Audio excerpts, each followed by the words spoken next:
Hello, everyone, and welcome to Family Friday. We'll be sharing ideas and tips on how to make your quarantine experience just a little more fun for the entire family. Our guest today is Michael Billion.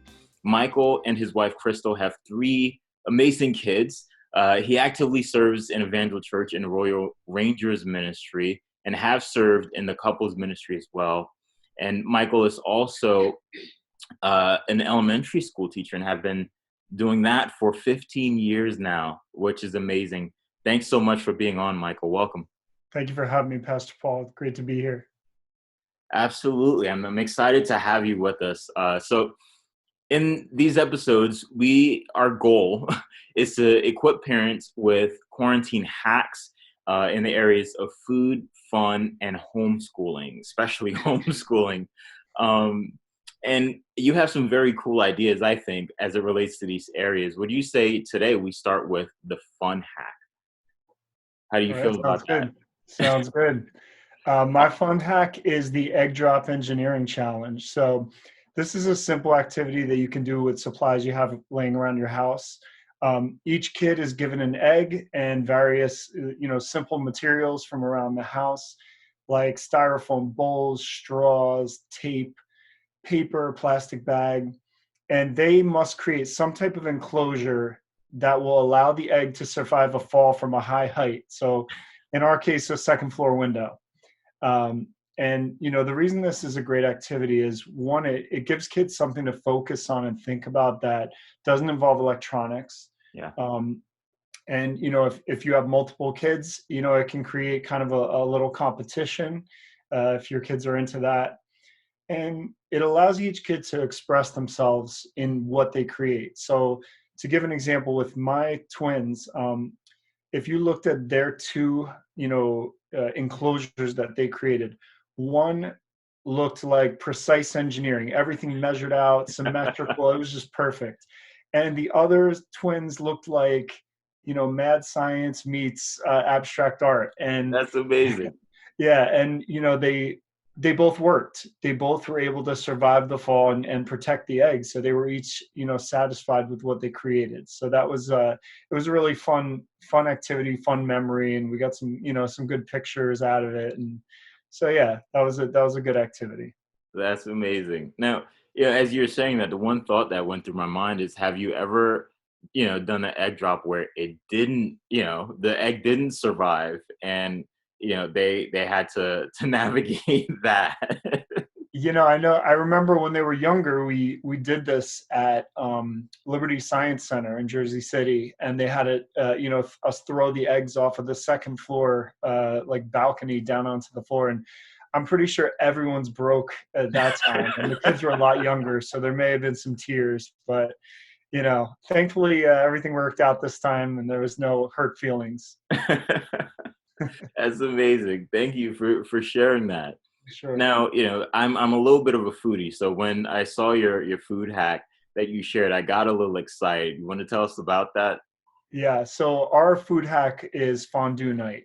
So like That just sounds probably good. everyone being stuck inside, there is we need things to look forward to. I Yeah. do, my kids do, everyone needs something to look forward to. So fondue night for us is like a special event. It's not something we do all the time, but it's a meal where it causes everyone to really gather around and talk and have fun. We did a cheese fondue with many different things, cut up to dip into it.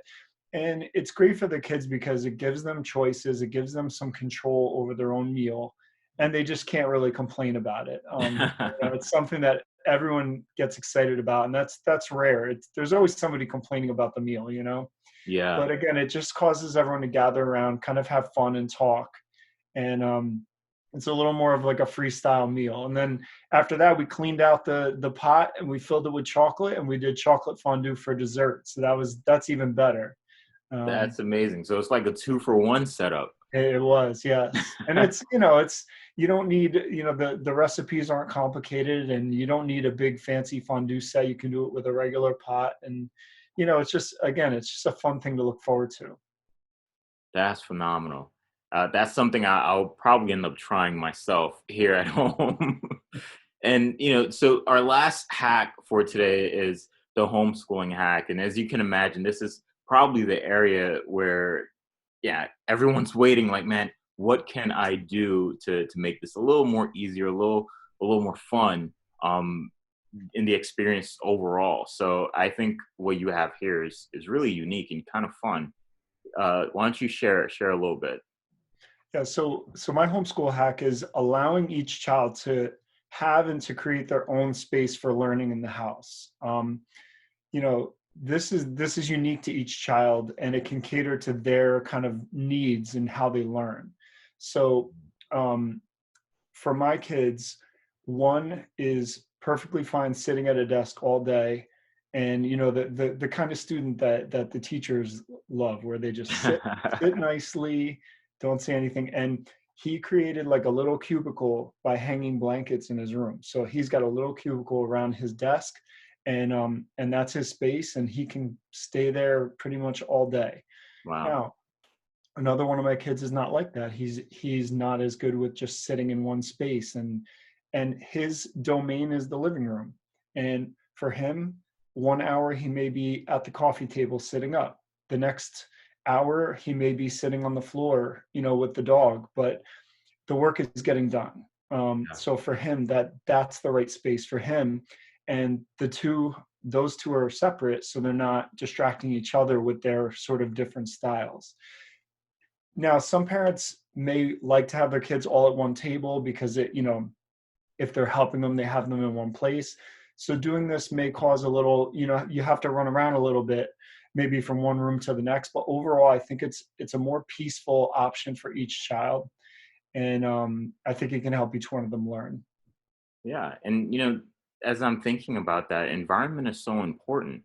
And, feeling comfortable in your environment can do so much for not just your creativity, but your focus as well. And so I just thought that was such a phenomenal and unique idea in allowing each child to create their space, that their ideal learning space. Yeah, You know? yeah. I mean, this is a unique time in that the kids are learning from home. So this is not usually something that they're able to do. It's everyone has to be in that sort of cookie cutter environment of the classroom. So we can take advantage of this time in that way. Yeah. Wow. Well, Michael, thank you so much for being on with us. I was so excited to have you on, and your ideas are phenomenal. Um, Thank you. for everyone who's watching, there are a few things that we want to encourage you to do. First, go ahead and post in a chat if any of these ideas resonate with you, or which one you know for certain you're going to try. I know for me, it's the fondue night. We're going to try that probably today, if I'm not careful. And also, I want to encourage you to join our Facebook group and connect with us. Share your ideas with us, and we may be able to share one of your ideas on the next episode of Family Friday. Well, that's it for today. Thanks so much for watching. If you found this episode helpful, be sure to like and subscribe. And if you found it really helpful, be sure to share it with a friend. God bless you all. Until next time.